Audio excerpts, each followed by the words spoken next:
জগতে যত গ্রন্থ আছে যদি কেউ গীতার রস আস্বাদন করে সমস্ত গ্রন্থর জ্ঞান তার মধ্যেই তৈরি হয়। কি বলছি বুঝতে পারছেন? যত 14 শাস্ত্র 18 পুরাণ 9 লক্ষ গ্রন্থ আছে তার মধ্যে যদি কেউ গীতা গান যদি আহরণ করে সম্পূর্ণভাবে তাহলে সমস্ত শাস্ত্রের জ্ঞানে গীতা গ্রন্থের মধ্যে রয়েছে।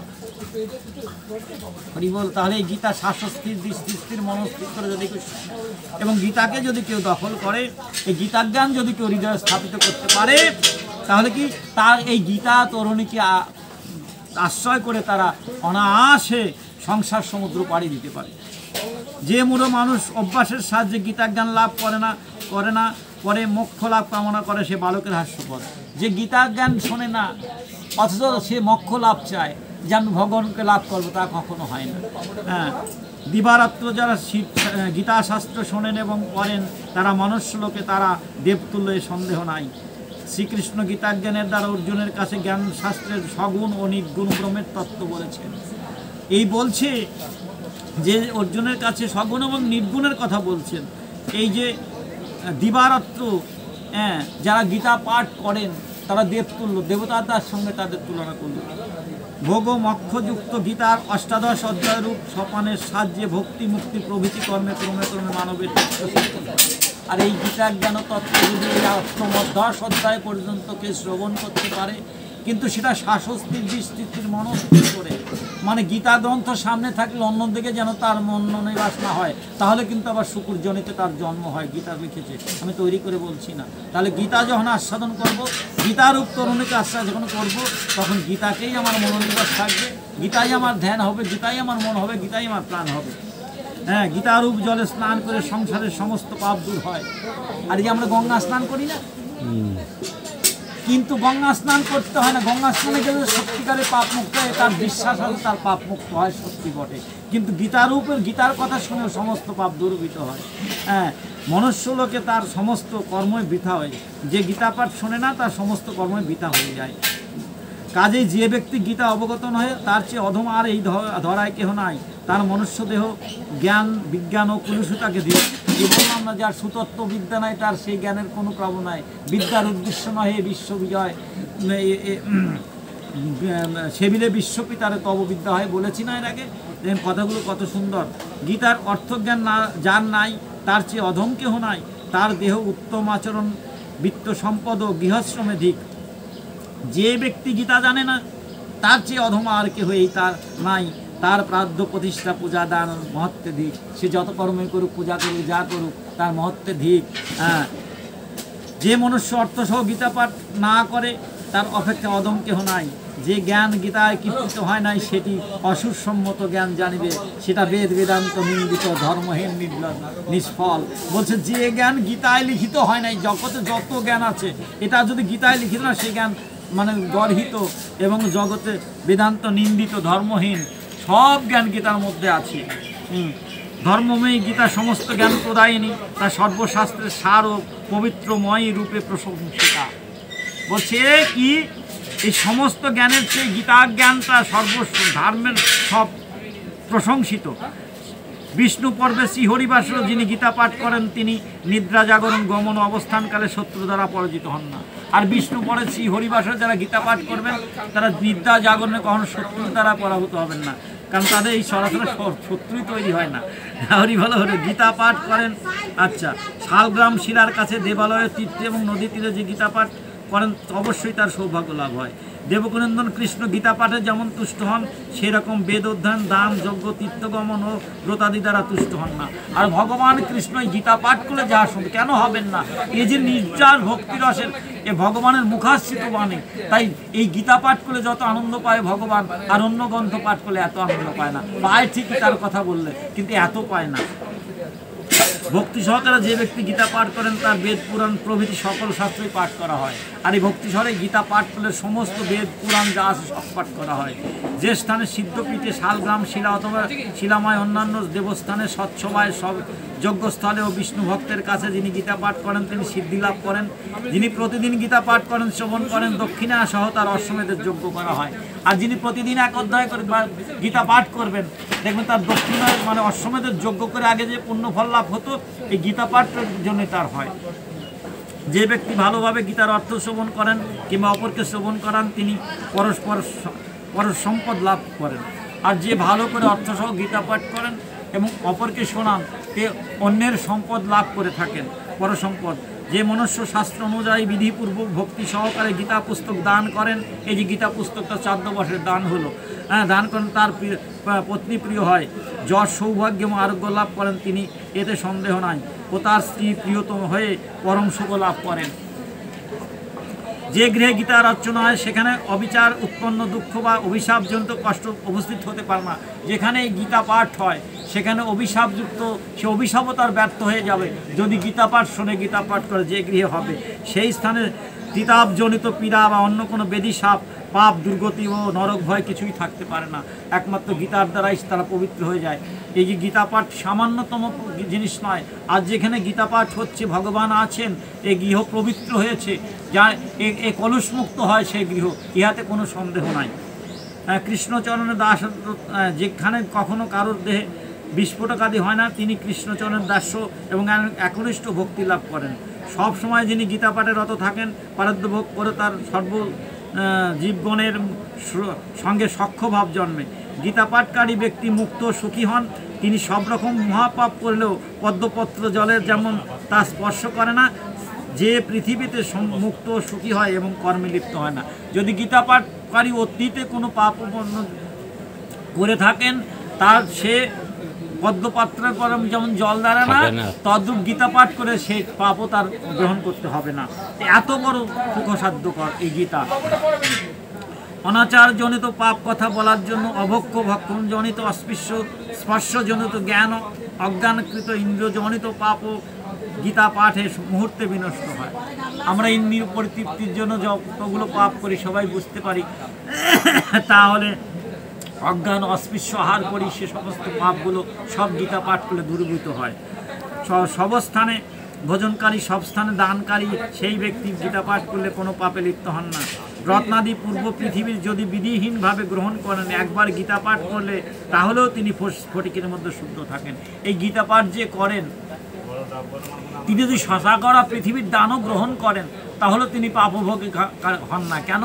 অর্থাৎ তিনি গীতা কথা শোনাচ্ছে, সে শুদ্ধ নির্মল, তাকে যা দান করবেন সে তাই গ্রহণ করতে পারবে, সোনার উপপত্র যা বস্ত্রবস্তু দিতে পারবেন। যার অন্তঃকরণ সময় গীতার অনুরক্ত থাকে, সে সাত্ত্বিক, সদা জপকারী, ক্রিয়াবান ও সেই পণ্ডিত যিনি দর্শনে ধনবান, যোগী, জ্ঞানী, যাজ্ঞিক ও যাজক এবং সর্ববিরাট দর্শক। যেখানে গীতা নিত্য বিরাজিত থাকে এবং নিত্য পাঠ হয়, সে স্থানে প্রয়াগ আদি সকল তীর্থ বিরাজিত থাকে। আর যেখানে এই যে গীতা পাঠ হচ্ছে, আজকে সকল তীর্থ, সকল প্রয়াগ এখানে নেমে এসেছে। বিশ্বাসে মিলায় বস্তু তর্কের বহুদূর। যদি বিশ্বাস ভক্তি থাকে মালিকের, যে আমি আজকে ধন্য হলাম, আমার পাপ মুক্ত হলো, গীতা পাঠ হলো আমার গৃহে, আমার মতো সৌভাগ্যবান কেউ হয় না, সত্যি হয়েছে, তার সত্যি সমস্ত পাপ দূরীভূত হয়ে যাবে। যেখানে গীতা পাঠ চলতে থাকে সেখানে নরদেহ অবস্থান সময় মৃত্যুর পরেও সমস্ত দেবতা, ঋষি, যোগীগণ বাস করে থাকে, রক্ষা করেন। আর যে গীতা পাঠ করে, মৃত্যুর পরেও তাকে যোগী, ঋষি এসে তাকে রক্ষা করতে থাকেন। যেখানে গীতা পাঠ হয় সেখানে নারদ, ধ্রুব প্রভৃতি পার্শ্বদগণ, বালক, বেশী, গোপাল সত্তর সহায় রূপে উপস্থিত থাকেন।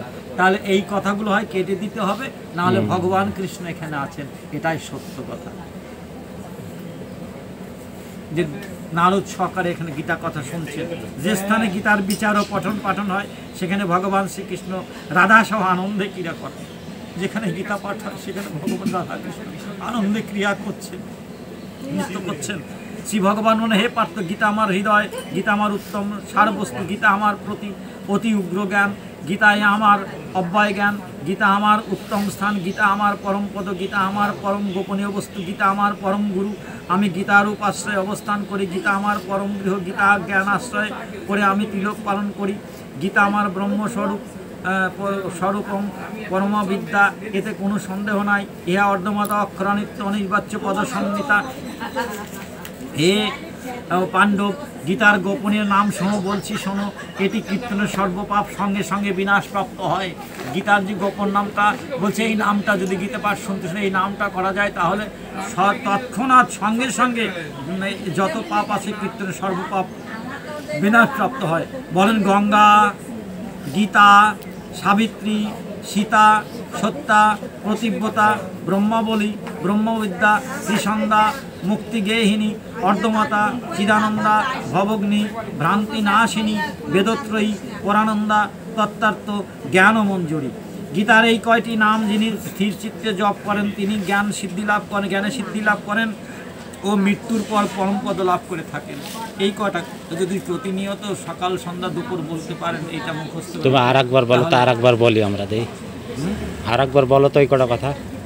গঙ্গা, গীতা, সাবিত্রী, সীতা, সত্যব্রতা, ব্রহ্মাবলী, ব্রহ্মবিদ্যা, ত্রিসন্ধ্যা, মুক্তিগেহিনী, অর্ধমাতা, চিদানন্দা, ভবগ্নি, ভ্রান্তিনাশিনী, বেদত্রয়ী, পরানন্দা, তত্ত্বার্থ, জ্ঞানমঞ্জুরী। গীতার এই কয়টি কথা নাম যিনি স্থির চিত্তে জপ করেন তিনি জ্ঞান সিদ্ধি লাভ করেন ও মৃত্যুর পর পরমপদ লাভ করেন। সম্পূর্ণ গীতা পাঠে অসমর্থ হলে তার অর্ধেক পাঠ করলে গোদানজনিত পুণ্য লাভ করা হয়। গীতার 1/3 পাঠ করলে সমজাগ পুণ্য ফল লাভ হয়। 6 ভাগের 1 ভাগ মাত্র পাঠ করলে গঙ্গা স্নানের ফল লাভ হয়। গীতার মাত্র 2টি অধ্যায় যে ব্যক্তি নিত্য পাঠ করেন তিনি ইন্দ্রলোক প্রাপ্ত হয়ে সেখানে 1 কল্পকাল বাস করেন। ভক্তিপূর্বক তিনি নিত্য গীতার 1 অধ্যায় পাঠ করলে রুদ্রলোক প্রাপ্ত হয়ে শিবের অনুচর হয়ে চিরকাল বাস করেন। যিনি রোজ গীতার আধ অধ্যায় এবং 1/4 পাঠ করেন তিনি সূর্যলোক প্রাপ্ত হয়ে শতমনন্তরকাল সেখানে বাস করেন। যিনি গীতার 10, 7, 5, 4, 3, 2 অথবা 1টি শ্লোক মাত্র পাঠ করেন সেই ব্যক্তি অযুত বর্ষকাল পর্যন্ত চন্দ্রলোক প্রাপ্ত হন। হ্যাঁ, যে ব্যক্তি গীতার অর্ধেক এবং 1/4 বা 1টি শ্লোকও স্মরণ করতে করতে দেহ ত্যাগ করেন তার পরমাগতি লাভ হয়। যদি কেউ গীতার 1টা শ্লোকও মৃত্যুবেলায় যদি স্মরণে আসে ওম তৎসৎ এই কথাটা, তাহলে তার স্বর্গ লাভ হয়, তো তিনি পরমগতি লাভ করেন। মৃত্যুকালে যিনি গীতার অর্থপাঠ না শ্রবণ করেন, গীতার অর্থপাঠ বা শ্রবণ করেন মহাপাপ যুক্ত হলেও সেই মানুষ মুক্তির অধিকারী হয়ে থাকেন। মৃত্যুকালে যদি কেউ গীতা পাঠ করে শোনায় তার কারণে সে মহাপাপী হলেও তার মুক্তি লাভ করতে পারেন। এই গীতা মুক্তিস্বরূপিণী গীতা। গীতা পুস্তক হয়ে যিনি দেহত্যাগ করেন অর্থাৎ গীতা পুস্তক যুক্ত হয়ে এই বক্ষের উপর গীতা দিয়ে যদি কেউ করেন তাহলে তিনি বৈকুণ্ঠে গিয়ে বিষ্ণুর সঙ্গে বাস করেন, পরমানন্দ লাভ করেন। তাই গীতায় দেখবেন মৃত্যুর পরে মানুষ গীতা দেয়, কিন্তু সেটা কথা নয়। কিন্তু তখন তো দেহে প্রাণ থাকে না। যখন মৃত্যুকাল আসবে তখন যদি কেউ বুদ্ধি করে গীতাটা বক্ষের উপরে দেয় এবং গীতার কথা যদি তার মনে পড়ে স্মরণে, তাহলে তিনি বিষ্ণুলোক প্রাপ্ত হবেন। হ্যাঁ, আচ্ছা। গীতা পুস্তক যুক্ত হয় যিনি দেহ এখন বৈকুণ্ঠে গিয়ে বিষ্ণুর সঙ্গে বাস করে পরমানন্দ লাভ করেন। গীতার মাত্র 1টি অধ্যায় যুক্ত হয়ে মৃত্যু হলে পুনরায় মনুষ্যলোকে জন্ম লাভ করেন। আবার গীতা অভ্যাস করে মুক্তি লাভ করে থাকেন। গীতা এই শব্দ মাত্র উচ্চারণ করতে করতে মৃত্যু হলে তার সদ্গতি লাভ হয়। গীতা এই শব্দটাই শুধু উচ্চারণ করতে হলে মৃত্যু হলে। গীতা পাঠ সহ যে কাজ করা যায় সেই সমস্ত কাজ নির্দোষ হয়ে পূর্ণত্ব প্রাপ্ত হয়। যে বলেছি যে কোনো কর্মে দেবক্রিয়া কোনো গীতা পাঠ না করলে অশুদ্ধ থেকে যায়। মিশছে কথাটা এখানে? হ্যাঁ। যে ব্যক্তি পিতৃগণের উদ্দেশ্যে শ্রাদ্ধকালে গীতা পাঠ করেন তার পিতৃগণ সন্তুষ্ট হয়ে নরক থেকে উদ্ধার পেয়ে স্বর্গ লাভ করে থাকেন। গীতা পাঠে পূর্বপুরুষগণ সন্তুষ্ট হন এবং শ্রাদ্ধ বছরে পুত্রদের আশীর্বাদ করতে করতে পিতৃলোকে গমন করেন। যে কারণে আজকে আমরা এখানে উপনীত হয়েছি। দেখেছেন? তাহলে গীতা পাঠ যদি না দিতাম, আমি না বুঝতাম, না জানতাম, তাহলে কি হতো? তো বলছি, তাই বলছি গীতা পাঠ পূর্বক গণ সন্তুষ্ট হয়ে শ্রাদ্ধ বর্ষের পুত্রদের আশীর্বাদ করতে করতে পিতৃলোক গমন করেন। এই যে গীতা পাঠ তোলা যে এর মতো যে খুশি আর উনি কেউ কিছু দিয়ে আপনি করতে পারবেন না। হ্যাঁ, ধেনুপুচ্ছ অর্থাৎ চামরযুক্ত গীতা পুস্তক দান করলে সেই দিনই তার মনোবাসনা পূর্ণ হয়। স্বর্ণ সহ যে ব্যক্তি গীতা পুস্তক ব্রাহ্মণকে দান করেন তার আর পুনরায় জন্ম হয় না। এটা কি বুঝলাম না যুগলদা, কি এলো? স্বর্ণ সহ মানে গীতা দান করবে তার সাথে কিছু শোনা দেবা ব্রাহ্মণকে। ব্রাহ্মণ আবার কি এই কুলগত ব্রাহ্মণ নয়। সমদম তপসৌচ খান্তিরাজ্য মেয়ে বচ জ্ঞান বিজ্ঞান মাস্তিকং ব্রহ্মকার্য সহবদন। অর্থাৎ এই 9টা গুণ যার মধ্যে আছে তিনি জেলে হোক, মুচি হোক, মেথর হোক, তাকে দান করবেন, সে হলো ব্রাহ্মণ। 9 গুণ সম্পন্ন, অর্থাৎ চতুর্বর্ণং মায়া সৃষ্টং গুণ কর্ম বিভাগ এসো। তাই বলো এখানে কিন্তু গুণ সম্পন্ন জন্মগত ব্রাহ্মণ বলে, গুণ সম্পন্ন ব্রাহ্মণের কথা বলেছে। স্বর্ণসহ ব্যক্তি গীতা পুস্তক ব্রাহ্মণকে দান করেন তার আর পুনরায় জন্ম হয় না। যে ব্যক্তি 100 গীতা দান করেন তিনি ব্রহ্মলোক লাভ করেন ও তার পুনর্জন্ম হয় না। গীতা দানের ফলে দানকারী 7 কল্পকাল বিষ্ণুলোকে বিষ্ণু সহ পরমানন্দে বাস করেন। যিনি গীতার ব্যাখ্যা সম্পূর্ণরূপে শুনে গীতা দান করেন তার প্রতি ভগবান সন্তুষ্ট হয়ে তাকে অভীষ্ট ফল প্রদান করেন। যে ব্যক্তি অমৃতময়ী গীতা শ্রবণও করেন না ও পাঠও করেন না, তিনি হাত থেকে অমৃত ত্যাগ করে বিষ ভক্ষণ করেন। সংসার দুঃখে কাতর ব্যক্তি গীতারূপ জ্ঞান লাভ করেন, সেই ব্যক্তি জগতে গীতামৃত দান করে ভক্তিলাভ পূর্বক সুখী হয়। জনক প্রভৃতি অনেক রাজন্যবর্গণে গীতা শাস্ত্র আশ্রয় করে পাপ শূন্য হয়ে দেহান্তে পরমপদ লাভ করেছেন। ঋষি রাজস্বী বর্গগণ সবাই গীতা আশ্রয় করে তারা পরমপদ লাভ করেছেন। গীতাজ্ঞান সম্পর্কে উচ্চ নিচু কোনো প্রভেদ নাই, এটি সকল জ্ঞানের সমান, অর্থাৎ ব্রহ্মজ্ঞানেরই সমান। যে মানুষ অভিমান ও গর্ববশে গীতার নিন্দা করে সে প্রয়াণকালে সমস্ত ঘোর নরকে বাস করে। অহংকার বসে যে মূঢ় ব্যক্তি গীতার অর্থ মানে না, যতদিন পাপ ক্ষয় না হয় সে কুম্ভিপাক নামক নরকে পুষতে থাকে। গীতার ব্যাখ্যা করার সময় যে ব্যক্তি কাছে থেকেও শোনে না সে শুকুরজনি প্রাপ্ত হয়। এই গীতার ব্যাখ্যা করার সময় যে কাছে থেকেও শুনবে না তিনি শুকুরজনি প্রাপ্ত হন। যে ব্যক্তি গীতা পুস্তক চুরি করে আনে তার সব নিষ্ফল হয়, তার গীতা পাঠও কোনো ফল হয় না। যে গীতা পাঠ গ্রন্থ চুরি করে যদি তার গীতা পাঠ হয় না। গীতা শুনে যে পরমার্থ বিষয়ে আনন্দ লাভ করে না, প্রমত্ত ব্যক্তি বৃদ্ধাশ্রমের মতো জগতে তার ফল লাভ হয় না। গীতা শুনে পরমাত্মার প্রীতি লাভের জন্য সোনা ভোজ্য ও পট্টবস্ত্র দান করতে হয়। আর এই গীতা শ্রবণ করবার পর কী করতে হয়? গীতা শুনে পরমাত্মার প্রীতি লাভের জন্য সোনা ভোজ্য ও পট্টবস্ত্র দান করতে হয়। সুত বলেন, শ্রীকৃষ্ণ কথিত এই পুরাতন গীতা মাহাত্ম্য যে শোনে বা পাঠ করে তিনি যথার্থ ফল লাভ করেন। আমরা তো গীতা পাঠ করে, যে মাহাত্ম্য পাঠ না করে তার গীতা পাঠ বৃথাশ্রম হয়। যিনি গীতা পাঠ করে মাহাত্ম্য পাঠ করেন কিংবা শ্রদ্ধা সহকারে শ্রবণ করেন তিনি পরম গতি লাভ করেন। যিনি গীতার ব্যাখ্যা শ্রবণ করে গীতার মাহাত্ম্য শোনেন তার পুণ্যফল ত্রিলোকের সব সুখের কারণ হয়। ইতি বৈষ্ণবীয় তন্ত্র স্মারক গীতা মাহাত্ম্য সমাপ্ত হইল। শ্রীকৃষ্ণ অর্পণমস্তু। জয় জয় রাধা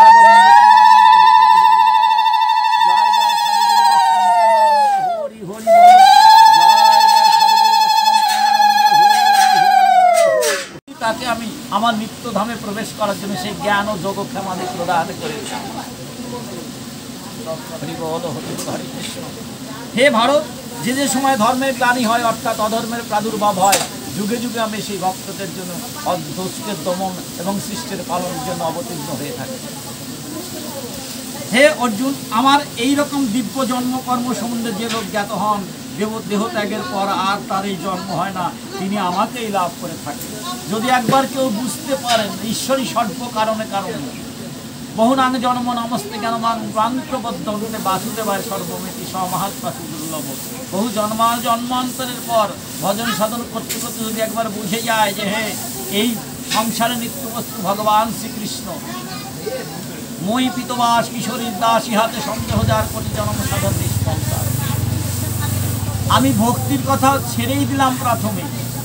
যদি কেউ অন্তর শুদ্ধ হয়ে কৃষ্ণকেই ভগবান বলে মানে, তার বহু অবতার আছে, এটা অস্বীকার করা যায় না। কখন কোন বলছে যখন ধর্মের গ্লানি হয়, অধর্মের প্রাদুর্ভাব, তখন যুগে যুগে আসে।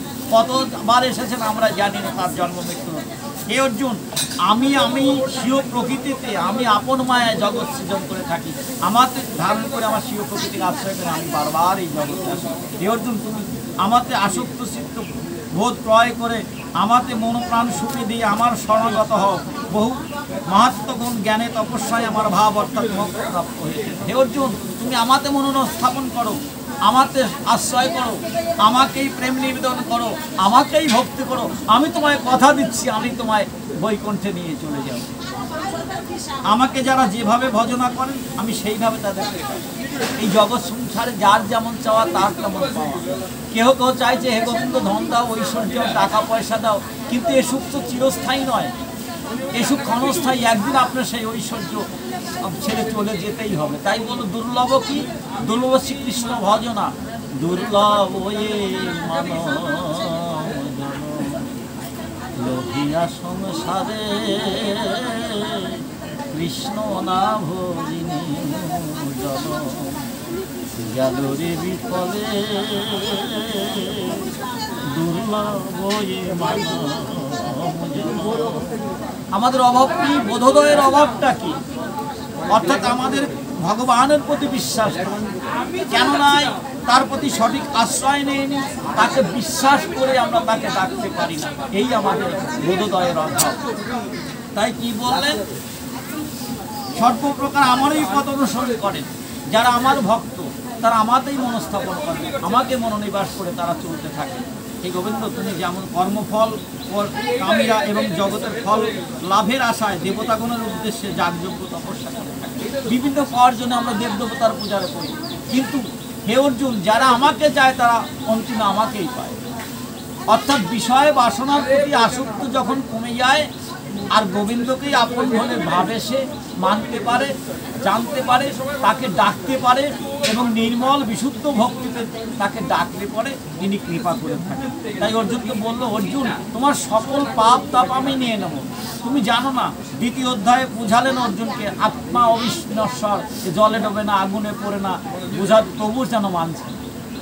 তার বিভূতির কথা এই গীতাতে বহুভাবে বুঝালেন যে জগতে যত বিভূতি আছে, চন্দ্র সূর্য জলরাশি সবই আমি, কিন্তু অর্জুন তবুও বলছে না এরা আমার আপনজন, এদের নিধন করে আমি প্রাণে বাঁচতে চাই না। কেন এই যুদ্ধ ঘোরতর হিংসা কর্মে আমি নিযুক্ত করছো আমায়? এরা আমার আপনজন। অস্ত্রগুরু দ্রোণাচার্য, পিতামহ ভীষ্ম, এদের সঙ্গে আমি কিভাবে যুদ্ধ করো? এদের মৃত্যু আমার কাছে সবচেয়ে কষ্টের। এদের মৃত্যুবরণ হলে আমি স্বর্গরাজ্যও চাই না। অর্জুন বলছে, অর্জুন জ্ঞানযোগ অত্যন্ত নিগুড় তত্ত্ব বলছে, অর্জুন এরা যদি তোমার আপন হয় তাহলে আমি তোমার কে? অর্জুন এরা যদি আপন হয় এই পার্থিব এই জগতে, তোমার যদি এরাই আপন হয় তাহলে অর্জুন রথের পর বসে ভগবান দুঃখটা চোখের জল ফেলে দিলেন। ভক্তাধীন ভগবান বলছে, অর্জুন এরা যদি তোমার আপন হয় তাহলে আমি তোমার কে? আমি তোমাকে আমার প্রিয় মনে করেছিলাম অর্জুন, তুমি আমাকে আত্মসমর্পণ করে চলবে, পৃথিবীর ঐশ্বর্যের সাথে তুমি আপোষ করবে না। অর্জুন আজ বলছো এরা তোমার আপন, তাহলে আমি তোমার কে? অর্জুন আমার আপন কেহ রইল না। এই জগতে ভগবানের আপন কারা? যারা ভগবানের সম্পূর্ণভাবে নির্জারভাবে ভক্তি করে নিজের সর্বস্ব উজাড় করে কৃষ্ণ চরণে বিলিয়ে দিতে পারে, তারাই তার প্রিয় ভক্ত হয়ে যায় জগৎ সংসারে।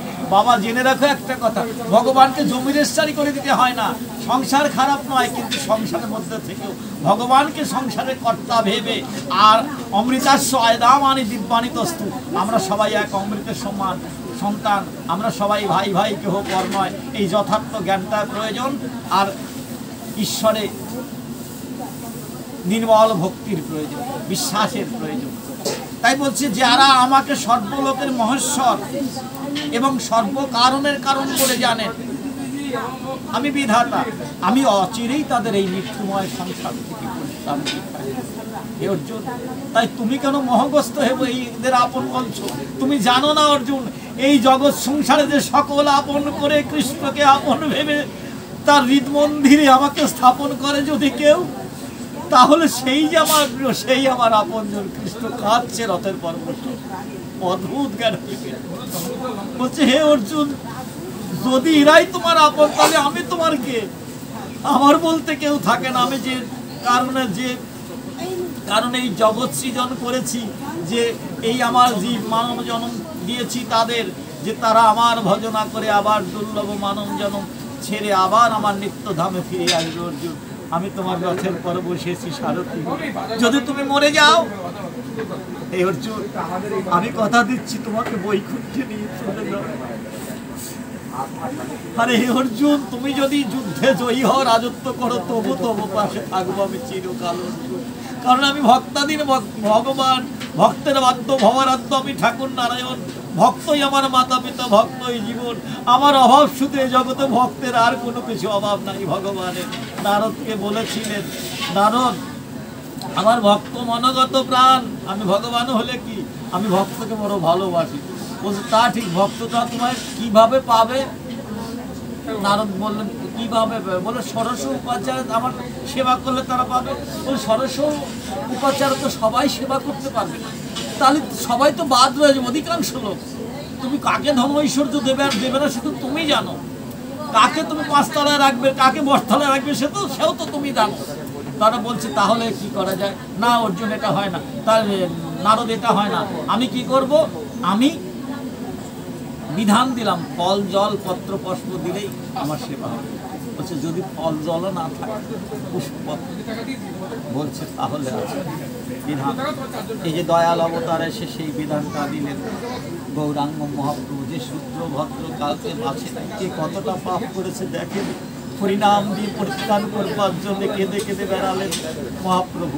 সেই অবতারে বললেন তুলসী দল মাত্রেন জলস্ব কুসুমকিন বা বিকৃণীতে ভক্ত বা বিকৃতে সমাত্মানম ভক্তব্য ভক্ত বলছে। অর্থাৎ যদি কোনো ভক্ত একটা মন তুলসী দুঃখা চোখের জল দিয়ে আমায় ডাকে, হে গোবিন্দ তুমি আমার হও, আমার জীবন তোমার করো, আমি তার কাছে বিকৃত হয়ে যাই এই সংসার বাজারে, তার উপরে কেউ আমার নেই। তাই লিখলেন কৃষ্ণদাস কবিরাজ সাধব হৃদম মজ্জম সাধনাং হৃদম কব্বহং মদনন্তে নো জানন্তি না হং দেব্যমনা। সাধুগণ আমার প্রিয় তুল্য, আমিও তাদের প্রাণ প্রিয় তুল্য। সাধুগণ আমাকে ছাড়া কিছু জানে না, কিছু বোঝে না, কিছু করে না, আমিও তাদের ছাড়া কিছু জানি না, কিছু বুঝি না। কারণ দেখবেন এই জীবন সুন্দর করতে গেলে আগে ভাগবত কথা শুনতে হবে, সাধুগুরু বৈষ্ণবের সঙ্গ লাভ করতে হবে, তার চিত্তের বিকারগুলো দূরীত করতে হবে, কাম ক্রোধ লোভ মোহ মদ মাৎসর্য এগুলো দূরীভূত হয়ে যাবে। তাহলে কি হবে? দেহে জ্ঞানের প্রদীপ প্রজ্বলিত হবে এবং সকল বিষয়কে তখন তুচ্ছ বলে মনে হবে। গোবিন্দই আমার আপনজন, তার সেবা করতে এসেছি জগৎ সংসারে, তার সেবা করে আমি অন্য কর্ম করব, আমার অন্য কর্মটাই পরে হবে। দেখবেন ভগবানই তাকে সেই পথ জুটিয়ে দেবেন, সে অর্থ তিনিই জুগিয়ে দেবেন তার সেবার অর্থ।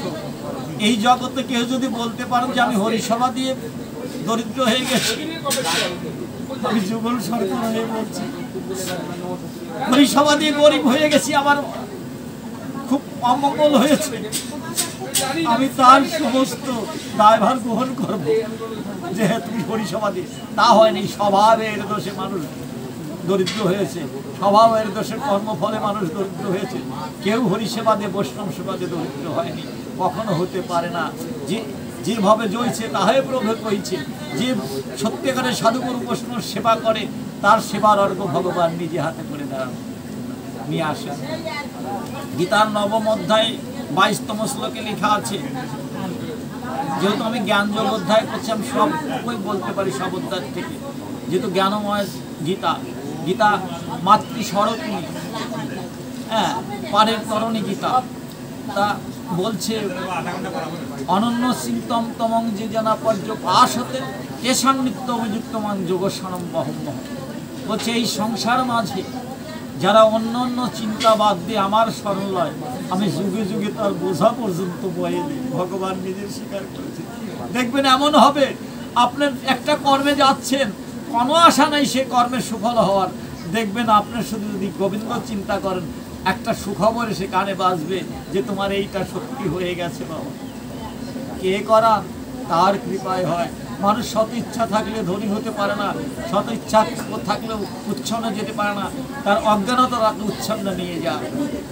তাহলে আমি যদি গোবিন্দর অনুগামী হই, তার সেবায় নিযুক্ত থাকি জীবন, তাহলে গোবিন্দই আমার ভাব। নইলে গীতায় ওই কথা লিখলেন কেন, অনন্য চিন্তম তমং যে জানা পর্য পাশ হতে তেষাং নিত্য অভিযুক্ত মানুষ যোগস্করম বহন। অর্থাৎ অন্য অন্য চিন্তা বাদ দিয়ে যে আমার স্মরণ লয়, আমি যুগে যুগে সেই ভক্তের বোঝা পর্যন্ত বই দিই। অর্জুন মিশ্র এই শ্লোক পড়ে যে আমরা এই সাধু সঙ্গ করতে করতে দেখবেন দেহের রিপুগুলো সব, যারা বহির্মুখী রিপুগুলো, এই হরি কথা কৃষ্ণ কথা শুনতে শুনতে, তার গুণের কথা শুনতে শুনতে, ভগবানের অনন্ত গুণ, তাই শুনতে শুনতে আমাদের যখন চিত্ত নির্মল হয়, এই দেহে বহির্মুখী রিপুগুলোকে কর্তন করে যদি আমরা অন্তর্মুখী করতে পারি, যে রিপুগুলো আমাদের বহির্বৃত্তি, যে রিপুগুলো আছে আমাদের বিপথে পরিচালিত করে টেনে নিয়ে যায়, সেগুলি কর্তন করে আবার আমরা অন্তর্মুখী করতে পারি। যে অন্তর্মুখী করতে পারে তার এই বিশ্ব চরাচরে আর কোনো শত্রু থাকে না। কিসের সংসার, কিসের তোমার সঙ্গে আমার শত্রুতা? আমিও জগতে ছিলাম না, তুমিও ছিল না, আমরাও এসেছি আবার এই জগৎ ছিল কেন, কিসের বিবাদ? তাহলে সাধু সজ্জন যারা আছে, যারা অন্তর্কৃষ্ণ চরণে দান করেছেন, নিজের সর্বস্ব উজাড় করে যারা গোবিন্দ সেবা করেছেন, ভক্তি করেছেন, তাদের প্রতি ভগবান সদায় আছেন, সদা সর্বক্ষণ, এবং কথা দিয়েছেন, হে অর্জুন তুমি আমাতেই আসক্তি অসমর্থ হও, আমারই সেবা করো, আমারই কর্ম করো, যদি তাতেও অসমর্থ হও, আমার প্রীতি লাভের জন্য কর্ম করলেও তুমি মুক্তি লাভ করবে। অর্থাৎ কৃষ্ণ সেবার জন্য একটা ফুল তোলা, এটাও গোবিন্দ সেবা। কৃষ্ণ সেবার জন্য দুটো ভিক্ষা করে দুটো বস্ত্রকে সেবা দেওয়া, এটাও গোবিন্দ সেবা। বলে আমার প্রীতি লাভের জন্য যদি কর্ম করো, সেটাতেও তুমি লাভ করতে, আমাকে লাভ করবে। তবে সঠিক পথ কি অর্জুন? তুমি নির্মল ভক্তিতে আমার সেবা করো, আমি সর্বকারণে কারণে ভেবে আমারই শরণাগত হও। তাই বলো সর্বধর্মান পরিত্যাজ্যং মামেকং শরণং ব্রজম অহংতাং সর্ব পাপেভ্যো মোক্ষয়িষ্যামি মা শুচি। হে অর্জুন, তুমি সকল কিছু ছেড়ে দিয়ে ব্রজের শরণাগত হও। ব্রজের প্রেম কি? নির্মল শুদ্ধ ভক্তি, সেই ভক্তি মাত্র। তাই বলো জ্ঞানে মুক্তি দিতে না রে ভক্তি বিনে, কৃষ্ণ উন্মুখী মুক্তি হয় বিনা জ্ঞানে। বেশি পাণ্ডিত্যের প্রয়োজন নাই, তুমি শুধু অন্তর শুদ্ধ বলে কৃষ্ণ বলে কাঁদো, কৃষ্ণকে ভালোবাসো। হে গোবিন্দ, এই ভজন যোগ্য দেহে দিয়েছিলে তুমি আমাকে, আমি তোমাকে জানতে চাই প্রভু, তোমার সেবা করতে চাই। এই সংসারটা তোমার হাতে ধরে দিলাম প্রভু, তুমি এই সংসারের কর্তা। দয়া করে করুণা করে এই অধমকেও তোমার সন্তান রূপে গ্রহণ করো। তুমি প্রভু, আমি তোমার দাস। এই জ্ঞান যখন পাকাপোক্ত হয়ে যায়, কেউ দেখবেন কাঁধে চড়ে ফল পারে। ব্রজরাখালগণ ভগবানের কাঁধে চড়ে ফল পেরেছিলেন, কি বা সাধ্য ব্রজরাখালগণের? তারা আত্মসমর্পণ করেছিলেন। কৃষ্ণরে তুই ভালো থাক, তুই থাকলে আমরা ভালো থাকবো, তুই তো মরলেও আর বাঁচাতে পারিস, তা তুই যেন খাস না। তাই ভক্ত তারা কেমন নির্যাস ভক্ত, এটো দিতেও দ্বিধাবোধ করেননি। কেন?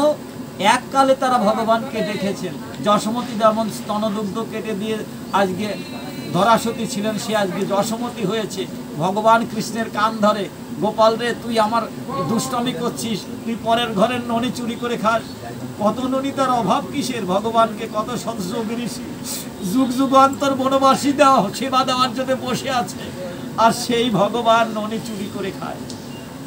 গোপাল এটা খাস কেন তুই?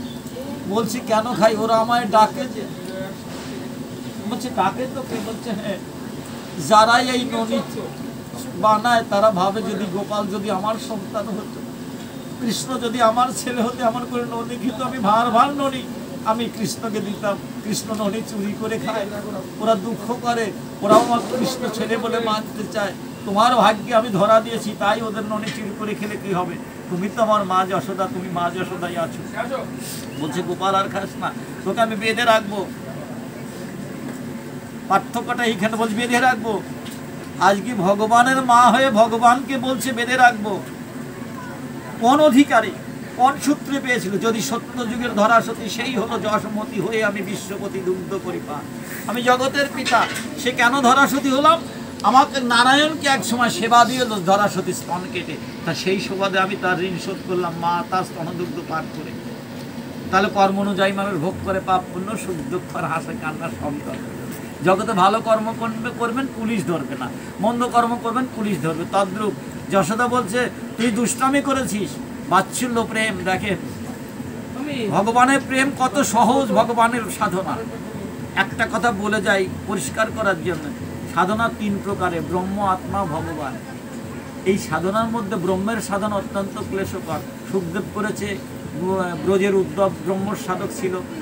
আর যারা আত্মার ধর্ম পালন করে, সুখ্যাতি সুক্ত আত্মা, তারা যোগী, যোগ সাধনা, সেটাও কষ্টকর। ঊর্ধ্বপদে হেডমন্ডে থেকে কতদিন সাধনা করছে। আমরাও তো যোগের যোগে ছিলাম, কিন্তু আজকে কি ভাগ্য, সৌভাগ্য ধন্য কলিযুগে এসেছি। একমাত্র ভগবানের নাম আশ্রয় করেই, প্রেমাশ্রয় করেই ভগবানকে লাভ করা যায়। কত সহজ করে দিয়েছেন দয়াল অবতারে চৈতন্য দয়াল। একমাত্র যদি কেউ ভক্তির বাদ্য ভবারাধ্য ঠাকুর নারায়ণকে ভক্তি দ্বারাই তাকে একমাত্র বন্ধন করতে পারে। যেমন সত্যিতে ধরাসতী বেঁধেছিল, তাই বলছি গোপাল তুই দুষ্টমি করিস, বেঁধে রাখবো। কি দিয়ে বাঁধবে মা? বলছে দড়ি দিয়ে বেঁধে রাখবো। মা তুমি দড়ি দিয়ে বাঁধবে? সে দড়ি দিয়ে বেঁধে রাখবে। অন্যের এত কথা শুনতে শুনতে ভালো লাগে না গোপাল, তোকে আজকে দড়ি দিয়ে বেঁধে রাখবো। দড়ি নিয়ে বাঁধতে যাচ্ছে, যতই বাঁধে 4 আঙুল দড়ি চার পাচ্ছে না। বলছে গোপাল আমি রেগে গেছি রে, আমি হাঁপিয়ে পড়েছি বাবা। দেখবেন আমরা অনেক সময় ছেলেরা দুষ্টমি করলে বলি না যে বাবা আর দুষ্টমি করিস না, আমি হরান হয়ে গেছি মা, বাবা রে তুই আমাকে একটু ধরা দে না বাবা। ওই ভাবে বলছে অভিমানে, জানে যে আমার সন্তান তো গোপাল। বলছে গোপাল ধরা দে, আমি হাঁপিয়ে গেছি বাবা। বলছে এইবার এসো মা, জায়গায় এসো। তুমি তো এমনি করে দেখেই তোমায় ধরেছিলে একদিন, স্তনদুগ্ধ কেটে বৈষ্ণব সেবা দিয়ে আমি তোমার সন্তান হয়েছি। তুমি অহংকার করো কেন মা যে আমার গোপালকে বাঁধবো দড়ি দিয়ে? এই গোপালকে বিশ্ব ব্রহ্মাণ্ডের কেউ দড়ি দিয়ে বাঁধতে পারে না মা। এই গোপালকে বাঁধতে হলে একমাত্র প্রেমের ডোরে বন্ধনেই আমি বাঁধা থাকি। যে সমস্ত ভক্ত আমাকে প্রেম দড়ি দিয়ে বাঁধে, আমি সেই সমস্ত ভক্তের কাছে বাঁধা থাকি না। এই লীলাতে কি বোঝালেন ভগবান? যে জগৎ বিশ্ব সংসার এমনি করে যদি প্রেম ডোরে আমায় ডাকতে বাঁধতে পারো, তাহলে তোমার কাছে আমি বাঁধা থাকবে। আর যদি শাসন করে এমনি এমনি, শাসন করা তারই সাথে সোহাগ করে। এই লীলার ললিত সুধায় বৃন্দাবন রঞ্জিত হল। তাই মা শব্দটা বড় পবিত্র, ধরা সতীর কারণ। যত অক্ষর আছে মা শব্দটা অক্ষরটা বড় পবিত্র। যে যশোমতী ভগবানকে লাভ করেছিল একমাত্র ভক্তির দ্বারায়, তার আত্মত্যাগের দ্বারায়। সেই ত্যাগাদর্শ দেবান্তরে পরবর্তীকালে ভগবান মহাপ্রভু এই নবদ্বীপের মাঝে এসে জীবের দ্বারে দ্বারে কেঁদে বেড়ায়।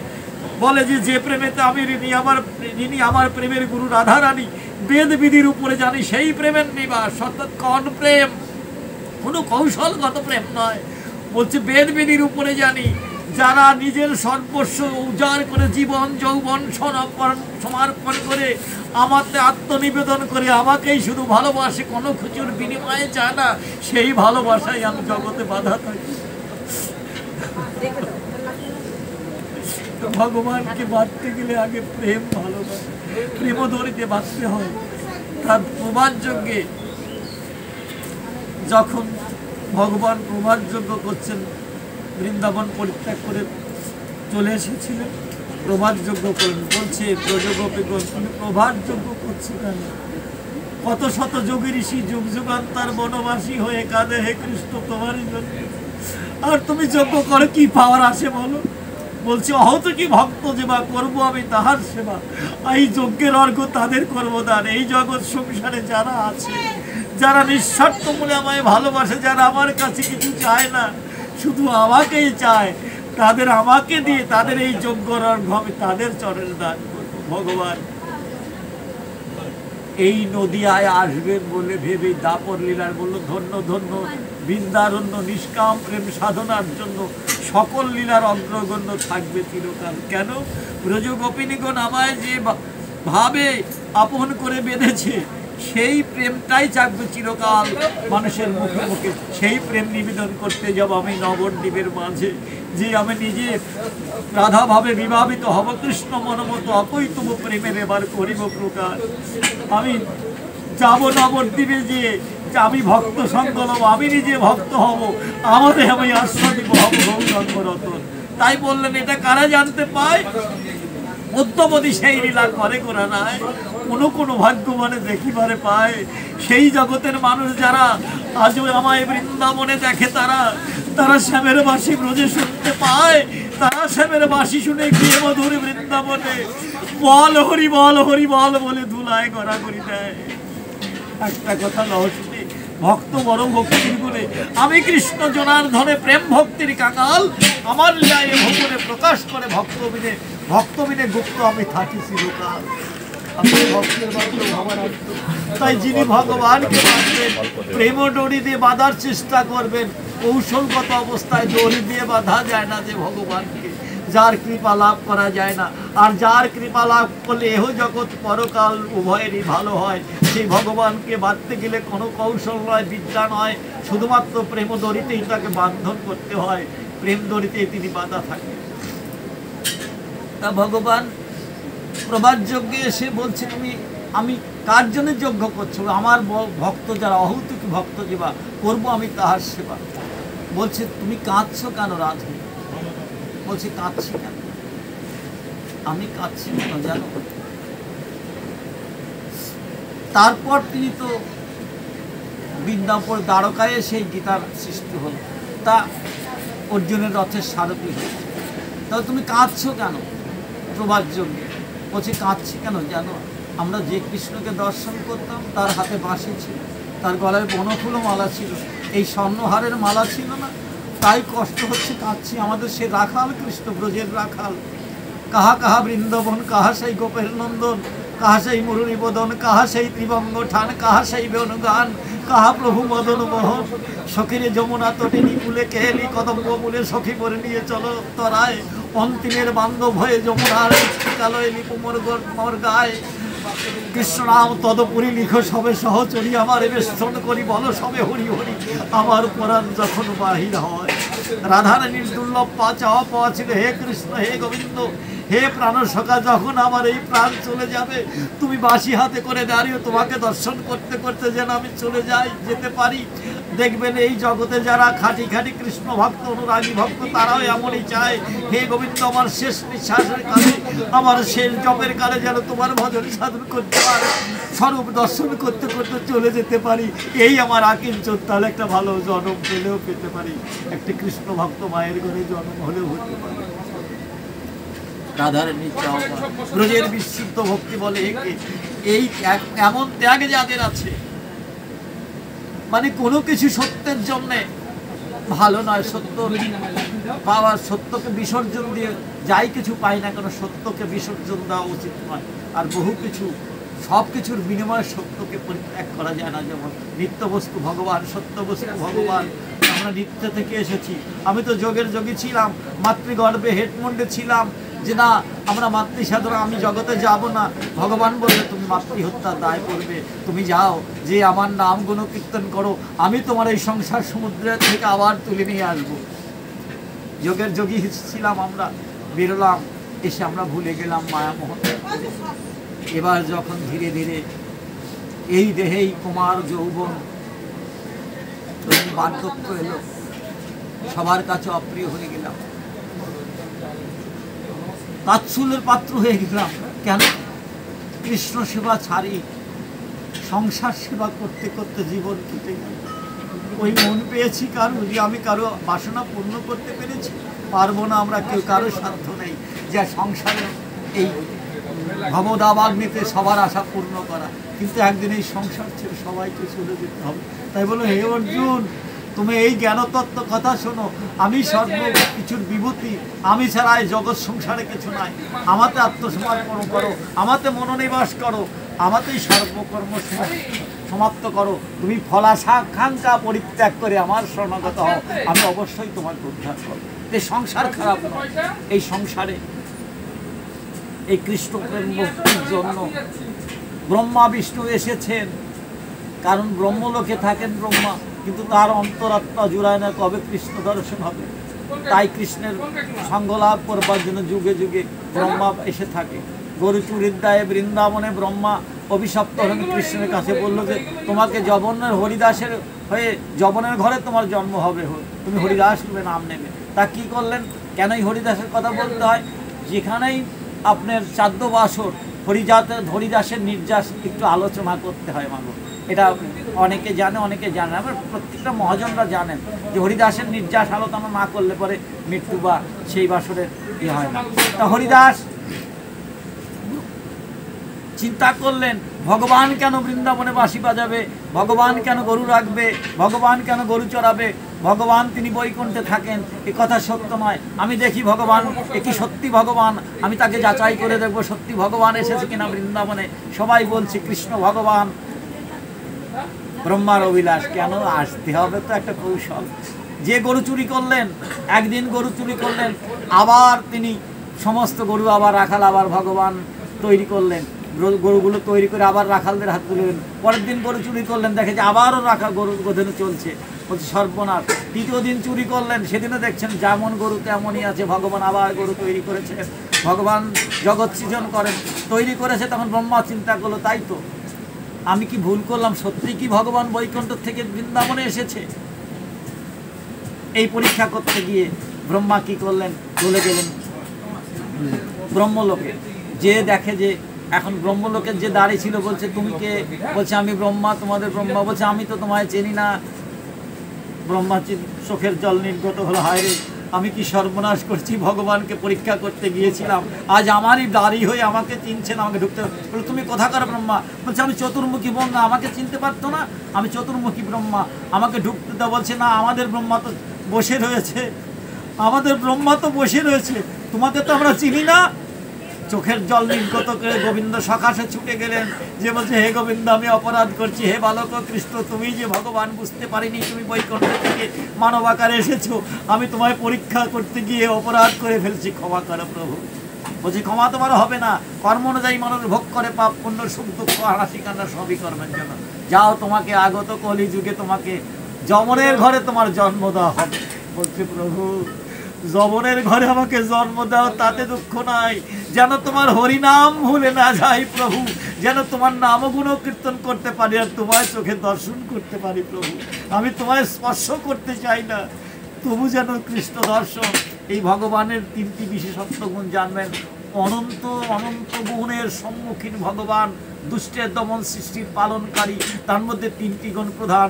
এই ভগবানকে যারা দর্শন করে তারাও মুক্তি লাভ করে, এই ভগবানকে যারা স্পর্শ করে তারাও মুক্তি লাভ করে। কেননা অগণিত অকাসুর বকাসুর নিধন করেছিলেন ভগবান। দেখবেন সমস্ত অকাসুর বকাসুর যারা ছিলেন পাতাল অসুর সবাই মুক্তি লাভ করেছে।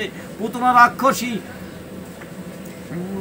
তাকে নিধন করেছিলেন, যাকে কালকুটের বিষ মেখে মারতে গিয়েছিল কংস পাঠিয়েছিলেন, সেই পুতনা রাক্ষস অহবকি জাংস্থল কালকুটাং জিগাংসায়া পয়দোপসাদ্দি লেবেগতিং ধাক্কুস্থিতাং কংবাদয়লং শরণং ব্রজে। অর্থাৎ বলছেন এমন দয়াল ব্রজে এসেছিল যাকে দর্শন করলে মানুষ মুক্তি লাভ করে, যাকে স্পর্শ করলে মানুষ মুক্তি লাভ করে। আর যে কৃষ্ণ কৃষ্ণ বলে নিজে আত্মসমর্পণে কৃষ্ণ বলে কাঁদে, তা সে আর অন্য কর্ম নেই। বলছে আছে প্রভু, যে ভক্তরা আসবে ওই ভক্তদের পা ধোয়ানোর একজন লোক লাগবে। ত্রুটি বিচ্ছুটি বড় কথা না। এই যে অনুষ্ঠানে এসেছি আজকে ঈশ্বর করুণাময়ের ইচ্ছায় আজকে হয়তো আমাকে পাল্লা আনতে পাঠিয়েছেন ভগবান, তার ইচ্ছা ছাড়া কিছু হয়। তাহলে রাজশাহী যজ্ঞ হচ্ছে, বলছি সবাইকে সব কর্ম ভাগ করে দেওয়া হয়ে গেল। বলছে আর কোনো কর্ম নয়, বলছে আছে প্রভু, যারা এই যজ্ঞে যারা অতিথি আসবে তাদের পা ধোয়ানো একজন লোকের। ভগবান বললেন যুধিষ্ঠির আমার কথা লয়, ওই পা ধোয়ানোর দায়িত্বটা তুমি আমার করে দাও। আমি বিশ্বের কর্তা ভগবান হয়ে গো জগৎকে বুঝাইয়ে দিতে চাই, ছোট না হলে কেহ বড় হতে পারবে না। যে যত ছোট হবে সে তত বড় হবে। ভগবান মহাপ্রভু তাই নবদ্বীপে বলেছিলেন বৈষ্ণব হইতে বড় ছিল সাত, নিয়দপি শ্লোকেতে পড়ে গেলাম। অর্থাৎ আমি তীরের চাইতে ছোট হতে পারলাম না, আমি সবাইকে সাধু ভাবতে পারলাম না, নিজেকে সাধু বলে মনে করি। আর সবাই বোঝা না, সবাই সাধু হয়ে চলে গেছে, আমার মতো পামর যুগল সরকার অসাধু হয়ে রইল। আপনাদের সবার মধ্যে প্রেম ভক্তি আছে, আমার মধ্যে ভক্তির লেশ মাত্র জন্মগ্রহণ করিল না। যদি আপনাদের মতো সাধুগুরু বৈষ্ণবের কোনোদিন চরণ ধরি পাই, আপনাদের সান্নিধ্য পাই, নিষ্কিঞ্চন বৈষ্ণবের সান্নিধ্য পাই, সেদিন হয়তো এই জন্য বাবার ধন্য হবে। তাই এই জায়গায় জায়গায় যাই যে একটু ভাগবত রসাস্বাদন করে যদি একটু সঙ্গ লাভ করতে পারি। তা কি করলেন ভগবান রাজশাহী যজ্ঞতে নিজে জলের ঝাড়ি নিয়ে বসে থেকে ভক্তের চরণ ধুয়ে দিয়েছে, জল ভরা চোখে জলের ঝাড়ি নিয়ে ভগবান ভক্তদের পা ধোয়াচ্ছে। কি দায় ভগবানের না, বলছে এই বিশ্বতে সবাই আমার সেবা করে, আমার সেবা করে আনন্দ পায়। আজ আমি ভক্ত সেবা করছি, আমি চরণ ধৌত করছি, ভক্তির চরণ ধরি। সবাই বলে একে কর হরি, তোমার হাতে কি পা ধোয়ানো যায়? ভগবান বললে এই নীতি যেন জগৎ সংসার পায়, যারা আমার ভক্ত হবে তারা যেন এমনি করে সাধুগুরু বৈষ্ণবের চরণ ধৌত করবে। আমি যদি নিজে ছোট না হয় তাহলে জগৎ তো আমায় এইভাবে সাধুগুরু সম্মান দেবে না। তাই বৈষ্ণবের সম্মান সদা সর্বক্ষণ ভগবান দিয়েছেন। সাধব হৃদং মজ্জং সাধুরাং হৃদন্ত বহং মদনন্তে ন জানন্তে না হন্তে ভোমনা। সাধুগণ আমার প্রান্তীয় তুল্য, আমিও তাদের প্রান্তীয় তুল্য। তারাও আমাকে ছাড়া কিছু জানে না, কিছু বোঝে না, কিছু করে না। আমিও তাদের ছাড়া কিছু জানি না, কিছু বুঝি না, কিছু করি না। দেখেছেন?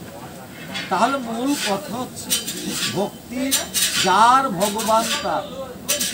ভগবান লীলাতে এত সহজ ভক্তি দিলেন, যা কেবলমাত্র ভক্তিকে আশ্রয় করে নাম ও প্রেমকে বিশ্বাস ভক্তিতে যারা করছেন তারাই মুক্তি লাভ করতে পারবেন এই ধন্য কলিযুগে। ইহাই বিশেষত্ব। কত অবতারে ভগবান এই সুযোগ দেননি। 28তম দাপরলীলা চলে গেছে, 28তম ত্রেতা যুগ চলে গেছে, 28তম দাপর লীলা চলে গেছে। 28তম কলিযুগে চলছে, কলিযুগ চলছে। এই 28তম কলিযুগে ধন্য অনার্পিত চিরাঞ্চল সেই নাম নিয়ে এলেন ভগবান। তা আমরা যেখানে ছিলাম সেখানে ফিরে যেতে হবে। হরিদাস বলল, আমায় যদি তুমি প্রভু জন্ম দাও যেন তোমাকে না ভুলে যাই। তাই হরিদাস 22 বাজারের বেত্রাঘাত খেয়ে যখন তাকে মরে গেছে বলে বলছে, তাহলে মরে যদি যায় তাহলে হরিদাস কি, তাকে আমরা বুঝতে পারছি না, ও মুসলমান না হিন্দু, ওকে গঙ্গায় ভাসিয়ে দাও। গঙ্গায় ভাসিয়ে দিলেন। ভাসতে ভাসতে হরিদাস নাম করতে করতে নবদ্বীপের মাঝে এসেছিলেন। নবদ্বীপ যখন এসেছেন হরিদাস এসে অদ্বৈত আচার্য দেখছেন, তাই তো কোথার থেকে নাম ভেসে আসে, মধুর এ নাম, কে করছে এ নাম, এমন বিহব্বর নাম আর তো কখনো শুনিনি। এগিয়ে এলেন। তখন হরিদাস বলছেন, না অদ্বৈত আচার্য, আপনি আমাকে স্পর্শ করবেন না, আমি যে যবন হরিদাস, আমাকে স্পর্শ করলে আপনার অপবিত্র হবেন। আমার কি কপাল মন্দ, ভগবান আমাকে যবনের ঘরে জন্ম দিয়েছে, আপনি আমায় স্পর্শ করবেন না। অদ্বৈত আচার্য ভাষা, তাই তো হরিদাসের এমন কণ্ঠস্বর, এমন যার নাম, এমন এত যার প্রেম, আর সে তাকে আমি স্পর্শ করতে পারবো না। এলেন মহাপ্রভুর কি হলো? অদ্বৈত আচার্য বলছে, দেখো কে এত তোমার নাম গুণকীর্তন করছে, কত সুন্দরভাবে ভেসে আসছে, কে যেন নাম করছে তোমার কলার ভেলার উপর থেকে, কলার ভেলা থেকে নাম আসছে। বল তাই? মহাপ্রভু এগিয়ে গেলেন। বলছে যে, প্রভু তুমি আমায়, তুমি যদি আমায় তুমি অপবিত্র হবে। তুমি ব্রাহ্মণ পরিবারের, তুমি এ যুগের ভগবান পণ্ডিত, আমার মতো যবনকে তুমি ধরো না। বলছো, হরিদাস কেন ছোব না? এই জগতে কেউ আমার আপন পর হয় না। যে আমার নাম কীর্তন করে অভরে কাঁদে, আমি তাকে স্পর্শ না করে পারি। হরিদাস এসে যবন হরিদাসকে আলিঙ্গন করেছিলেন ভগবান মহাপ্রভু। লীলাচলে গেলেন হরিদাস। যখন মহাপ্রভুর সঙ্গে লীলাচলে চলে যায়, যে নিজের কখনো ভগবানের জগন্নাথ দেবের মন্দিরে হরিদাস যেতে চাইতেন না, যে আমি অস্পৃশ্য যবনের ঘরে জন্ম নিয়েছি। সেই হরিদাস যখন ওই তালপাতার কুঠির থেকে থাকতো, কোথাও ভিক্ষায় যেত না, জগন্নাথ দেবের পূজা আনতে প্রভুর জন্য যে মানুষটা যেত মহাপ্রভুর জন্য, সেইখান থেকে সেবা করে হরিদাসকে প্রসাদ দিয়েছে। বলছে, হরিদাস তুমি সেবা। একদিন হরিদাস, ঝড় চলছে, প্রলয় হচ্ছে, ঝড় হচ্ছে, ঝড়ের মধ্যে আর ওই পূজারি আর প্রসাদ নিয়ে প্রভুর কাছে যেতে পারে, ঝড় বৃষ্টি হচ্ছে। এখন হরিদাস সেবা করবে, তাই জগন্নাথদের নিজ হাতে করে হরিদাসের কাছে গিয়ে, হরিদাস সেবা করো। বলছিস, আজ এত ঝড়ের মধ্যে আমার জন্য সেবার ব্যবস্থা করেছো, কি প্রয়োজন ছিল? একটা রাত্রি সেবা না করলে কি হতো? বলছে, না হরিদাস তুমি সেবা করো। হরিদাস সেবা করেছে। কিছু সময় পর পূজারীর ঘুম পেয়েছে, ঝড় থেমে গেছে, যে দেখে যে, বলছি, হরিদাস ওঠো, তোমার পূজার প্রসাদ নাও, জগন্নাথ দেবের প্রসাদ নাও, ঠাকুরের প্রসাদ নাও। বলছে, কি ব্যাপার, তুমি এক্ষুনি প্রসাদ দিয়ে গেলে, কিছু সময় পূর্বেই আবার প্রসাদ নিয়ে এসছো? পূজারি বলছে, কি বলছো তুমি? আমি তো প্রসাদ দিয়ে একটু আগে আসিনি। বলছে, তাহলে কে আমায় প্রসাদ দিয়ে গেল? চিন্তা করলো, তাই তো হরিদাসের জন্য ভক্ত এমন ভক্ত, জগন্নাথ দেব নিজ হাতে করে প্রসাদ দিয়ে গেল। যে পূজারী জগন্নাথ দেবের কাছে আচার খেয়ে বললেন, জগন্নাথ দেব, এতদিন ধরে তোমার পূজা করছি, তুমি আমায় একদিনও তেমন করে আমাকে দেখা দিলে না প্রভু, আর হরিদাসের কাছে তুমি নিজ হাতে প্রসাদ নিয়ে গেলে। এই তার নিদর্শন খেলা। তুমি তার প্রসাদ লুকিয়ে রাখো তোমার মন্দিরের, তোমার মূর্তির পিছনে। হ্যাঁ, এই তো হরিদাসের থালা। তা বলছে যে, তোমাকে আমি পেলাম না। হরিদাস কি এমন ভক্ত, তার জন্য তুমি নিজে হাতে করে ভগবান প্রসাদ নিয়ে গেলে। সেই হরিদাস নাম করতে করতে আর 3 লক্ষবার নাম পূরণ করতে পারছেন না। হরিদাসকে বলছেন ভগবান মহাপ্রভু, হরিদাস তুমি একটু নাম কমিয়ে দিতে পারো তো? বলছে, প্রভু এ কথা বল না, যেদিন আমি 3 লক্ষবার নাম করতে পারবো না প্রভু, সেদিন যেন আমার এ প্রাণ আর না থাকে প্রভু। জগতে এসেছি তোমার নাম করতে, আজীবন কাল নাম করে যাব। আমি 3 লক্ষবারই নাম করতে চাই, তোমার প্রেম বন্যায় ভাসতে চাই। তখন বলছে, হরিদাস তুমি একটু কমিয়ে দাও, তোমার শরীর অসুস্থ। হরিদাস বলছে, প্রভু আমার শরীর অসুস্থ নয়, আমার মন অসুস্থ, তা আমি সঠিকভাবে নাম পূর্ণ করতে পারছি না। হরিদাস বললেন ভগবানকে, মহাপ্রভু, প্রভু জানতে পেরেছেন হরিদাস যে মহাপ্রভু লীলা সম্বরণ করবেন, ভক্ত তো ভক্তাধীন ভগবান, তিনি লীলা সম্বরণ। তাই হরিদাস বলছে, প্রভু একটা বাসনা জানাই তোমার চরণে, কোনোদিন তো তোমার কাছে কিছু চাইনি প্রভু। বলে, বলো হরিদাস কি চাও তুমি? বলছে, আমি তোমার কাছে যাই প্রভু, আমার যেন মনে হয় তোমার কোলে মাথা রেখে যেন আমি এই জগৎ সংসার ছেড়ে, তোমার মুখবদন পানে চেয়ে আমি যেন জগৎ সংসার ছেড়ে চলে যেতে পারি। ভগবানের চোখের জল নির্গত হলে বলো, হরিদাস তথাস্তু, তোমার ভক্ত যে তোমার আপন বলতে তো আর থাকে না অর্জুন, তোমার রথের সারথি হয়েছি, আমি তোমায় কথা দিচ্ছি, তুমি যুদ্ধক্ষেত্রে যদি জয়ী হও তাহলে তোমাকে আমি নিয়ে যাব বৈকুণ্ঠে, আর যদি তুমি পরাজয় শিখে মৃত্যুবরণ, যদি জয়ীও হও তাহলে তোমার সঙ্গে সদা সর্বক্ষণ থাকবো, কারণ আমি ভক্তাধীন ভগবান, সদা সর্বক্ষণ ভক্তের হৃদয়ে থাকি, ভক্তর হৃদ মন্দিরেই আমার বসতি। ইটপাটকেল গড়া মন্দিরে আমি যেমন স্বরূপ লক্ষণে প্রকাশ, আর তটস্থ লক্ষণ কি? কার্য দ্বারা যাহা পাওয়া যায় সেটা তটস্থ না, ভক্তির দ্বারা যে গোবিন্দকে হৃদ মাঝারে যদি গোবিন্দের শ্রীমূর্তি স্থাপিত করতে পারে, সেই ভক্তের হৃদয়ে মাঝে আমি থাকি।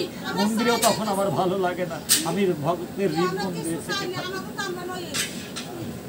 থাকি। অর্জুনের রথে বসে সারথি হয়েছেন ভগবান, সেখানে বলছে, তুমি আমি বহুবার এসেছি জগৎ, তোমার বিস্মরণ হয়েছে আর আমার বিস্মরণ হয়নি, এটাই হচ্ছে তুমি আমাকে তফাৎ, তোমার সঙ্গে এই আমার পার্থক্য মাত্র কেবল আমি বিদ্যার দ্বারায় প্রভাবিত হয়ে সকল কিছু জানো, এই অর্জুন তুমি অবিদ্যায় আচ্ছন্ন। বলছি, কেমন বললে শাখা আমি অবিদ্যায় আচ্ছন্ন? যে অর্জুন যে অর্জন করে পারেন অর্জুন, সেই অর্জুনের এত সুন্দর জিজ্ঞাসা। বলছে, শাখা আমি যে অজ্ঞান, বলছো তুমি আমার রথের সারথি হয়েছো, কেহ কেহ তোমায় ভগবান তা তুমি কেননা ভবিষ্যৎ সম্বন্ধে জানো না, বিদ্যার প্রভাবে তুমি অবিদ্যায় আচ্ছন্ন। অর্জুনকে বলো তুমি অবিদ্যায়, দেখবেন জীব কিন্তু অবিদ্যায় আচ্ছন্ন থাকে কেন? অর্থাৎ অতীত এবং ভবিষ্যৎ বলতে পারে না, শুধু বর্তমান সম্বন্ধে বলতে পারি, এই তো এসছে এই বাড়িতে ভাগবত পাঠ করতে, ভবিষ্যৎ বলছো অবিদ্যা, এটা এমন কথা বলছে। হ্যাঁ, বিদ্যা চার প্রকার, বলছে একটা হচ্ছে অর্থকরী বিদ্যা, একটা হলো অর্থকরী বিদ্যা। অর্থকরী বিদ্যা দ্বারা সুখ সৌন্দর্য মেলে, অনেক সুখ বিষয়বস্তু মেলে, অর্থকরী বিদ্যা, যার বিদ্যা অর্জন করে চাকরি বাকরি পেলে অর্থ করে। বলে আর একটা বিদ্যা কি? বলো যশেশ্বরী বিদ্যা। এই অর্থ উপার্জন হলে তার যশ, আমি এই করেছি, আমি এই শ্রম দিয়েছি, ইত্যাদি ইত্যাদি। কত লোক শ্রম দেয়, তারা তো ইবাদত করতে পারে না। তাহলে তোমার কর্মফল, এক জন্মে খুবই অন্তর দিয়ে ঈশ্বরকে ডেকেছো, পুণ্যফল অর্জন করেছো, সেই সুবাদে আজকে তুমি এই পাঁচতলা পেয়েছো। এই জন্মে করবে না আর তোমার পাঁচতলায় ভগবান পাঠাবে না। হরে কৃষ্ণ রাধে রাধে, এটা সত্য কথা, গীতার প্রমাণিত বস্তু। তা বলছে অর্থকরী বিদ্যা, যশেশ্বরী বিদ্যা আমি করেছি, কিন্তু আমি বলে কিছু হয় না। সবচেয়ে ভালো নিরহংকারতম আমিত্বের বিনাশ করেন। শাস্ত্র সিদ্ধান্ত দিল যে যত আঙুল তুলেছে শাস্ত্র একটা যে নিরহংকারতম আমিত্বের বিনাশ সাধনই ধর্ম। অর্থাৎ আমি বলে কিছু হয় না, ঈশ্বর আমাকে যদি না দেন আমি কিছু করতে পারি না। এই বোধোদয় যখন হয়, বহুনাং জন্ম নমস্তে জ্ঞানমান মান প্রপদ্যন্তে বাসুদেবায় সর্বমেতি স্বমাহাত্ম্য সুবিধ। এটা কখন হয়? বহু জন্মান্তরের পর মানুষের যখন প্রকৃত জ্ঞানের অধিকারী হয়, অর্থাৎ তখনই কেবলমাত্র ঈশ্বরকে সর্বকারণের কারণ জানিয়া তাহার শ্রীপাদ পদ্মে শরণাগত হয়। হে গোবিন্দ, তুমি যেমন চলাও তেমন চলি, যেমন বলাও তেমন বলি, আমার বলে কিছু হয় না প্রভু। এই জগৎ সংসারে তুমি বিশ্বপিতা, এই সংসারটাও তোমার পিতা, যাদের যথার্থ জ্ঞান এই সংসারটাও তোমার পিতা। এই জগৎ সংসার তুমি করুণা করে একবার তোমার এই অধম সন্তানকে তোমার করে নাও প্রভু। এই যথার্থ জ্ঞান, এটাকে বলে সুতত্ত্ব বিদ্যা। তাহলে যশেশ্বরী বিদ্যা, তর্কবিদ্যা, অর্থকরী বিদ্যা, আর এটা হচ্ছে সুতত্ত্ব বিদ্যা। এই মানব জনম পেয়ে, দুর্লভ জনম পেয়ে ভগবানের চেনা জানা, কেন এই জগৎ সংসারে এসেছি, কি করছি, এরপর আমি কোথায় যাব, কে আমাকে পাঠিয়েছেন তাকে আমি জানতে চাই।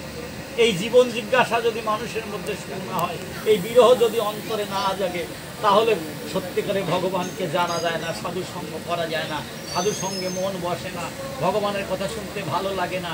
কিন্তু এই অনিত্য সংসারে দেখবেন যতই আপনার অর্থ করি থাক না কেন, সকল কিছু পরিত্যাগ করে একদিন আপনাকে চলে যেতেই হবে।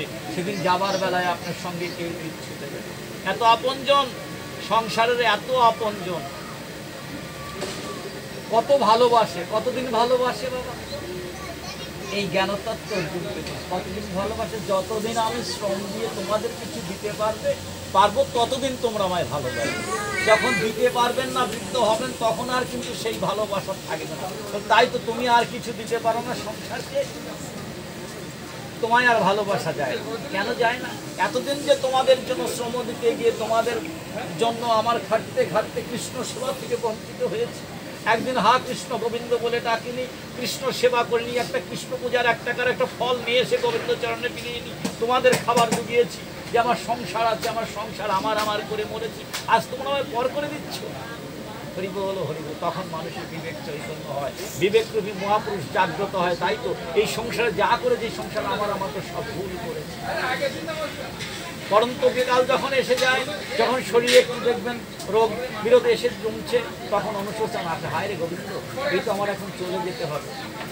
সমুদ্রে যদি জাহাজ ডুবি হয়, কথা বলতে দেখবেন সেই সমুদ্রে জাহাজ ডুবি হচ্ছে, কিছুটা জল উঠে গেল সমুদ্রে জাহাজের মধ্যে, তখন আতঙ্ক, হারে আমার ছেলে সংসার কী হবে, সবাই বোধহয় ভেসে যাবে, আমি কি সত্যি ডুবে যাব?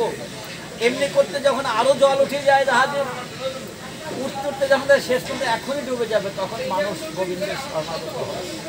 আমাদেরও তাই, যখন দেখি আর কেউ আপন থাকে না সংসার মাঝে, তখন গোবিন্দের কথা মনে পড়ে। তখন কি বলে, আমার স্ত্রী পুত্র আছে, ছেলে আছে, সেগুলো ভাবতে যখন সম্পূর্ণ জাহাজটার ভরাডুবি হওয়ার সময় জল উঠে যায়, তখন দুহাত তুলে গোবিন্দ বলে, হে গোবিন্দ, আমার কি গতি হবে প্রভু। তখন আর সন্তানের চিন্তা করে না। আমাদের অবস্থাটাই শেষ জীবনে দেখবেন, শেষ জীবনে হে গোবিন্দ আমার কি গতি হবে প্রভু, এই দায়িত্ব বলে এসে যায়। কিন্তু বড় অবেলা কবিতা, এটা যদি আগে থেকে আসতো যে আমি যা করছি, এই সংসার খারাপ নয়, সংসারে আসক্তিটা খারাপ। সংসারে আসক্তি ব্যক্তি অনেক অন্যায়ের সঙ্গে আপোষ করতে পারে, কিন্তু যাদের আসক্তি নাই তারা কোনো কিছু আপোষ করবেন না জীবনে, একমাত্র ঈশ্বর ছাড়া তাদের কোনো আপোষ নেই। সেই সামনে থেকে ভালো, তাদের জীবন সুন্দর হয়, তাদের এহকাল পরকাল দুই ভালো হয়, যারা গোবিন্দের প্রতি সংসারটাকে বিলিয়ে দিয়ে ভাবে যে হে গোবিন্দ, এই সংসারও তোমার, তুমি আমার হও, আমাকে তোমার করো। এমন জ্ঞান তোমার মধ্যে আছে অর্জুন, তাই তোমাকে এই জ্ঞান তত্ত্ব আমি প্রকাশ করছি। অর্জুন, তুমি অত কিছু বিচার করতে যে না, তুমি যুদ্ধ করো। আমি তো বলছি তুমি যুদ্ধ করো, আমি সবার ঈশ্বর, জন্ম মৃত্যু বিরহিত, আমি আপনি প্রকৃতিকে আশ্রয় করে মায়ার প্রভাবে নিজেকে সৃষ্টি করি।